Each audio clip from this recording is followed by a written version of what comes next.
हैं 10 news network. मेरा नाम है रंजन अभिषेक। पूरा देश इन दिनों राममय है और वो कारण ये है कि मर्यादा पुरुषोत्तम प्रभु श्री राम पुनः एक बार अयोध्या आ रहे हैं। हम सब लोगों ने अपने घर में माओ और दादियों के मुंह से तो सुना ही होगा, होई है सोई जो राम रचि राखा। तो राम ने जो रच रखा है वही होगा। लेकिन इस प्रसंग के अब कई मायने हैं, क्योंकि जब एक भव्य और दिव्य प्राण प्रतिष्ठा समारोह जो अयोध्या में होगा उसके कई मायने भी हैं। राजनीतिक पंडितों के अपने मायने हैं, संतों के अपने मायने हैं, युवाओं के अपने मायने हैं और विपक्ष के अपने मायने हैं। बातचीत करने के लिए हमारे साथ मौजूद हैं सनातन न्यास सेवा समिति के अध्यक्ष, स्वच्छ भारत मिशन के ब्रांड एम्बेसडर शिवम मिश्रा जी। तो इनसे तमाम पहलुओं पर बातचीत करेंगे और एक अच्छी बात यह है कि ये युवा हैं, तो युवा के दृष्टिकोण से भी बात करेंगे, क्योंकि बीते ही दिनों भारतीय राजनीति में इस बात का भी दलील दिया गया कि अस्पताल बनाया जाए या मंदिर बनाया जाए। तो इन तमाम मुद्दों पर होगी बातचीत। शिवम जी, 10 न्यूज़ में बहुत स्वागत है। मेरा पहला सवाल तो यही है कि सनातनी हैं आप, सनातन सेवा में कार्यरत हैं आप, तो अभी 22 जनवरी को लेके जिस तरीके से एक माहौल है, पूरा देश एक तरीके से राममय है, भक्ति में माहौल में है, कैसा अनुभव करते हैं? इस अनुभव को प्राप्त करने के लिए लाखों कार सेवकों ने अपना बलिदान दिया है।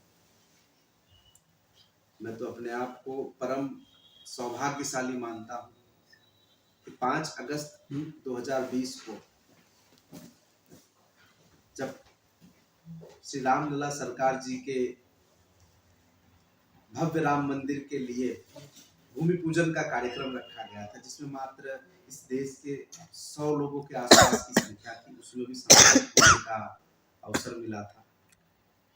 और अब तो प्रभु की विशेष कृपा है कि 22 जनवरी 2024 को अयोध्या में हम सबके प्राणाधार श्री राघव सरकार रामलला सरकार जी के श्री विग्रह की जब स्थापना होगी और राम जन्मभूमि के पुनर्निर्माण और प्राण प्रतिष्ठा का वो दिव्य अवसर होगा, उस समय भी देश के वरिष्ठ सनातनियों के साथ में राम जन्मभूमि के लिए संघर्ष करके अपने प्राणों की आहुति देने वाले परिवारों से इस संस्कृति का विश्व पटल पर परिचय दे रहे संतों से वहां पर भेंट करने का और इस दिव्य क्षण का साक्षी बनने का अवसर मिला। अब आते हैं उन तमाम सवालों पर। राम मंदिर की प्राण प्रतिष्ठा हो रही है, लेकिन विपक्ष का आरोप है, और मैं पार्टी दर पार्टी बात करूं तो एक फहरिस्त है। बिहार के उप मुख्यमंत्री हैं तेजस्वी यादव, वहीं से शुरू करते हैं, क्योंकि मर्यादा पुरुषोत्तम प्रभु श्री राम का ससुराल मिथिलांचल में है। उनका कहना है कि मंदिर बनाने के बजाय अस्पताल बनाना चाहिए, स्कूल बनाना चाहिए। तो उनके इस बयान को आप कैसे देखते हैं? एक युवा है, जननायक है, नागरिकों का उन पर विश्वास है, इसलिए उन पर मैं कोई अनर्गल टिप्पणी नहीं करूंगा। परंतु जिस राष्ट्र की बुनियाद राम से हो और जब बात उनके अस्तित्व और उनके जन्मभूमि की हो, तो वहां पर भव्य मंदिर ही बनना चाहिए। और ऐसा भी नहीं है कि भारत में जमीनों का अकाल पड़ा हुआ है कि हमारे पास और कोई जमीन नहीं है अस्पताल बनाने के लिए, स्कूल बनाने के लिए, व्यायामशाला बनाने के लिए। भारत में पर्याप्त जमीनें हैं और अस्पताल, स्कूल, विश्वविद्यालय बन भी रहे हैं। और ऐसे स्तर पे अगर राम जी के इस जन्मभूमि पर भव्य मंदिर निर्माण हो रहा है तो किसी को तकलीफ क्या है? मैं सवाल पूछता हूं तेजस्वी यादव जी से कि आज आप राम जन्मभूमि पे जहां पर मंदिर निर्माण हो रहा है वहां पर अस्पताल बनाने की बात कर रहे हैं। आप तो बिहार में वर्तमान में उप मुख्यमंत्री के पद पर पदस्थ हैं। सरकार को छोड़कर के आप अपने निजी विचार बताइए कि आपने ऐसे कितने अस्पताल खुलवा दिए जहां पर निःशुल्क रूप से हमारे वहां के नागरिकों का इलाज हो रहा है। इसलिए पर उपदेश कुशल बहु तेरे, उपदेश दूसरों के लिए अच्छा होता है जब वह अपने ऊपर उतारेंगे स्वयं पालन करेंगे तो देश के नागरिक अपने आप उसका पालन करेंगे। फिलहाल वर्तमान में राममय भारत बना हुआ है, तो लोग मुक्त की प्रसिद्धियों के लिए भले कुछ कहें, परंतु उनके अंदर भी राम है, मेरे अंदर भी राम है। मैं उनके राम को प्रणाम करता हूँ, उनके विचारों को प्रणाम करता हूँ और ईश्वर से प्रार्थना करता हूँ कि हे मर्यादा पुरुषोत्तम श्री राम, आप तेजस्वी जी को और तेजस्वी बनाइए और उनको सद्बुद्धि प्रदान कीजिए। सिकवा केवल तेजस्वी जी को नहीं है, सिकवा अखिलेश यादव को भी है, उन्हें आमंत्रण नहीं दिया गया। सिकवा स्वामी प्रसाद मौर्य को भी है, सिकवा राहुल गांधी को भी है, कांग्रेस के तमाम नेताओं को भी है। जिन्होंने राम जी के अस्तित्व पर प्रश्न चिन्ह खड़ा किया,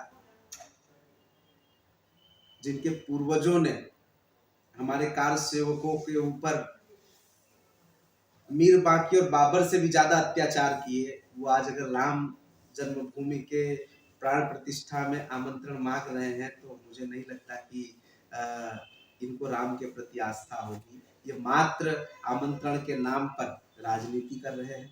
अगर इन्हें आना है तो इन्हें रोक कौन रहा है? ट्रस्ट ने कभी नहीं कहा कि अखिलेश यादव जी को प्रवेश नहीं दिया जाएगा।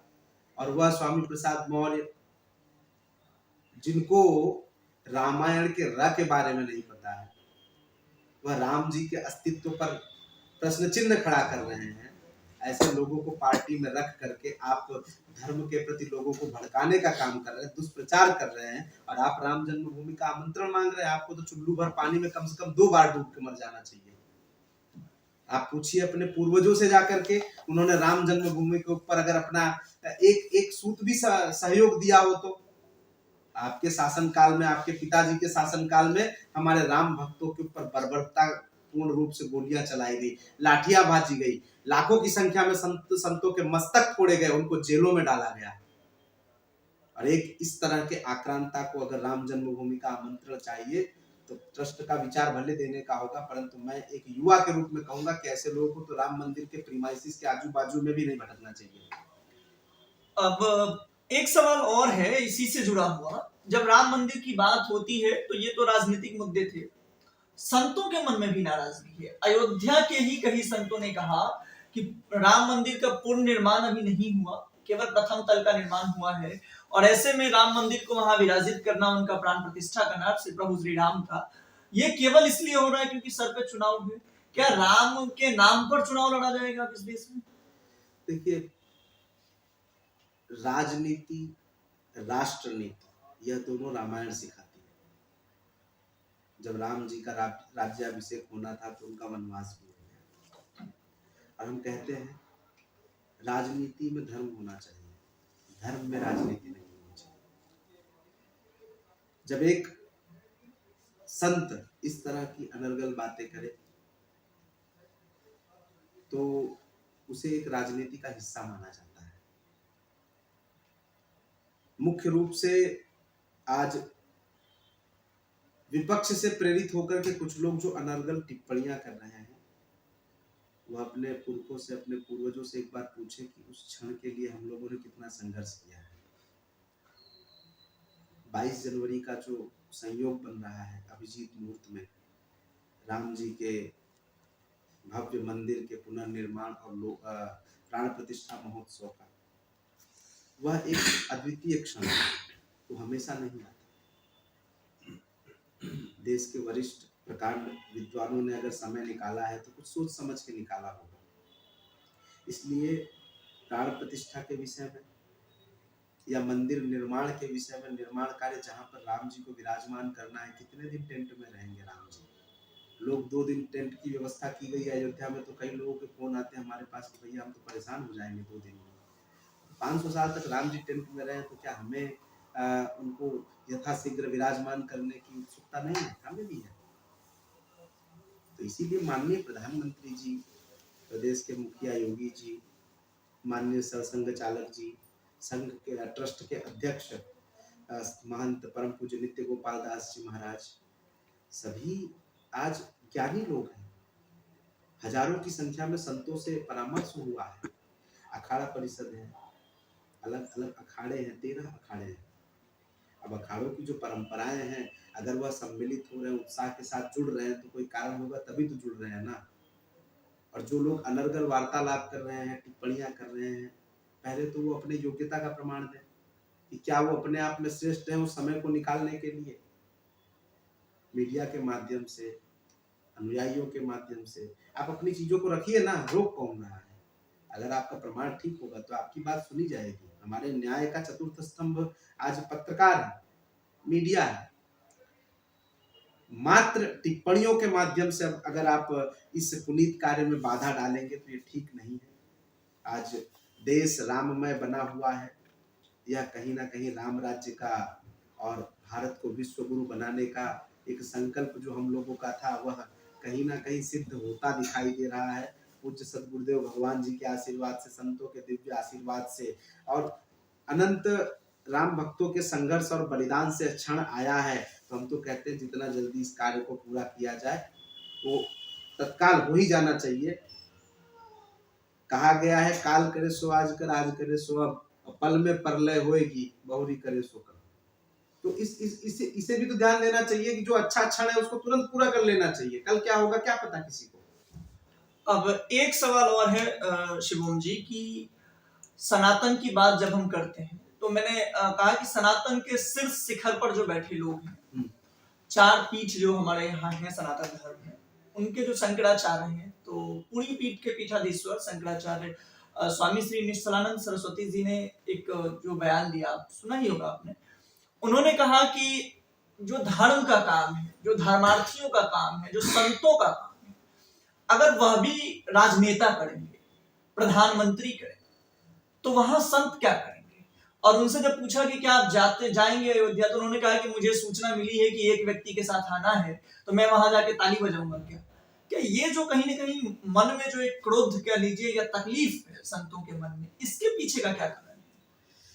देखिए, परम पूज्य शंकराचार्य महाभाग जी हम सबके प्रेरणा स्रोत है, मार्गदर्शक है, आराध्य है।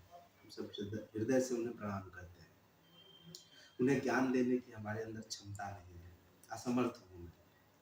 परंतु एक सीमित मर्यादा के अंदर, सीमित जगह के अंदर कार्यक्रम हो रहा है, तो ट्रस्ट की अपनी कुछ व्यवस्थाएं होती हैं। लोग आने वाले अधिक होते हैं, उनको व्यवस्थाएं सुचारू रूप से देनी होती हैं और अव्यवस्था में भी व्यवस्था करके इस कार्य को किया जा रहा है।